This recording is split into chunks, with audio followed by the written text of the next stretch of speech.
Hi, what's up YouTube? In today's video, I'm going to be installing some carbon fiber mirror covers. They're going to go onto the left and right side there.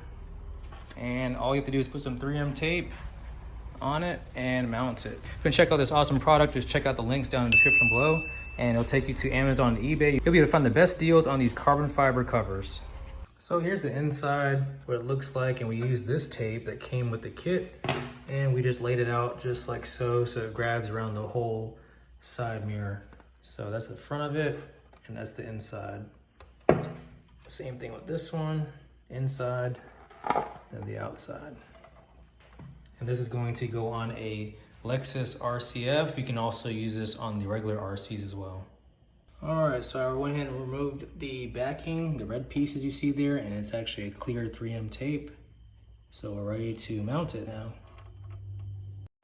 All right, installation's all done.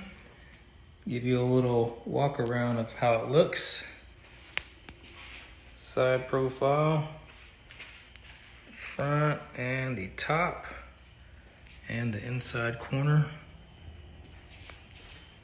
and the bottom part. Let's go around to this side now. Front, inside, top, and the bottom and side, and the front part. That's it for today's video. Hope you enjoyed it. Please be sure to like, comment, subscribe, and share this video. And as always, thank you all for watching.